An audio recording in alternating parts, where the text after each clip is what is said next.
मित्रों, आज हम आपको टीचिंग प्लान के बारे में बताएंगे, जिसमें तमाम समस्याएं आ रही हैं। परियोजना की टीम टहल रही है, ख़ास तौर से टीचिंग प्लान को स्पेशली देख रही है कि किसने टीचिंग प्लान के अनुसार पढ़ाई की है कि नहीं की है या कर रहे हैं। और टीचिंग प्लान बनाने में तमाम समस्याएं आ रही हैं, लोगों को जो है कन्फ्यूज की स्थिति कैसे बनाया जाए। तो आज हम आपके लिए टीचिंग प्लान लेके उपस्थित हैं। कक्षा 8, पुस्तक का नाम है मंजरी और पाठ का नाम है काकी।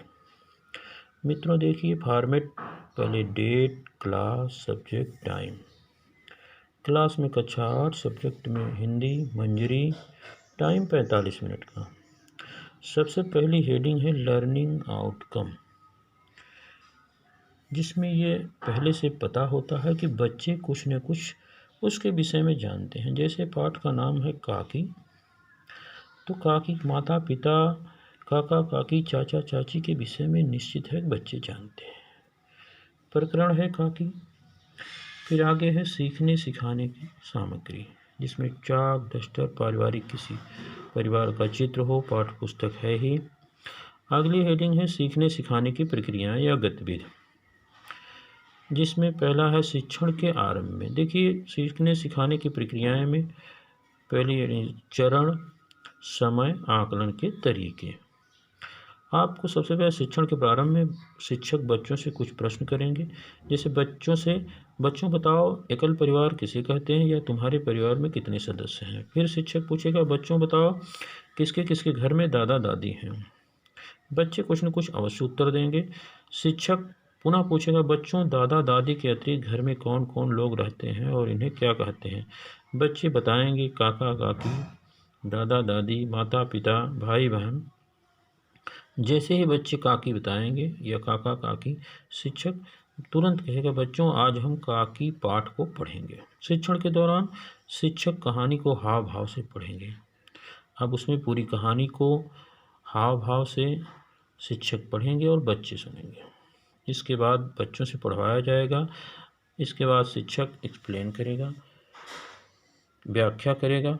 श्यामू जो एक अबोध मासूम बच्चा है जो अपनी माँ को काकी नाम से पुकारता है। श्यामू की माँ की मृत्यु हो जाती है, जिसे लोग कफन में लपेटकर शमशान ले जाते हैं। बच्चा यह सब देखता रहता है और जला देते हैं। श्यामू यह सब देखता रहता है। लोग उसे विश्वास दिलाते हैं कि तुम्हारी माँ राम के पास चली गई है। एक दिन वह उड़ते हुए पतंग को देखता है। सहसा वह अपनी माँ, जिसे वो काकी कहता है, को ऊपर से नीचे लाने की तरकीब सोचने लगता है, जिसमें पतंग सबसे अच्छा सहायक दिखता है। वह यह सोचता है कि पतंग पर काकी लिख कर भेज देंगे तो सीधे पतंग काकी के पास चला जाएगा तथा काकी उसकी रस्सी पकड़कर नीचे चली आएगी तथा पुनः काकी हमारे पास रहने लगेगी। श्यामू दूसरा ये देखिए एक पार्ट है और दूसरा पार्ट अध्यापक जो है पूरी कहानी को 2 पार्ट में बच्चों को पढ़ाएगा और उसकी व्याख्या करेगा।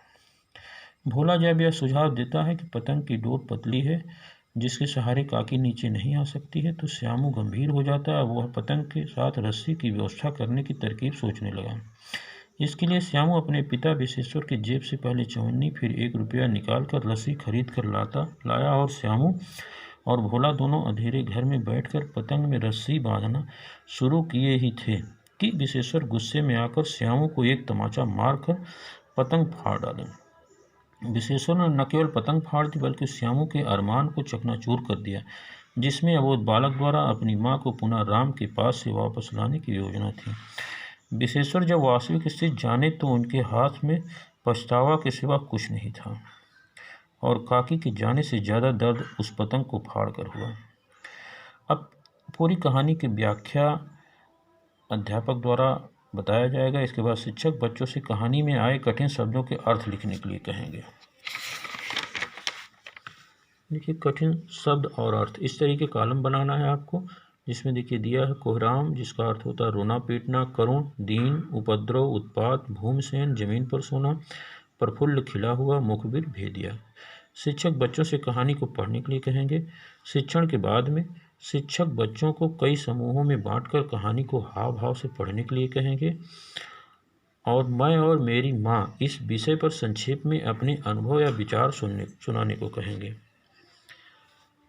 इसके बाद गृह कार्य है।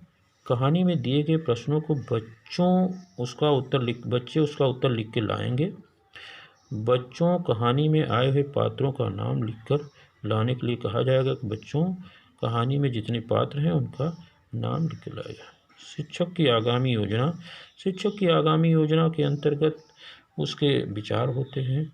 उसकी योजना ये होती है कि अगले पाठ को किस तरीके पढ़ाएगा, तो उससे प्रारंभ में उसके पहले ही बच्चों को कुछ न कुछ, जैसे लर्निंग आउटकम जिसे कहा जाता है, तो कुछ न कुछ उसके बारे में बता देता है, जिससे आगे पाठ योजना बनाने में या प्रकरण निकालने में आसानी होती है। मुझे आशा है कि आप पूरी पाठ योजना को, लर्निंग टीचिंग प्लान को बहुत अच्छे से समझ लिए होंगे और आपका रास्ता आसान हो गया होगा। धन्यवाद।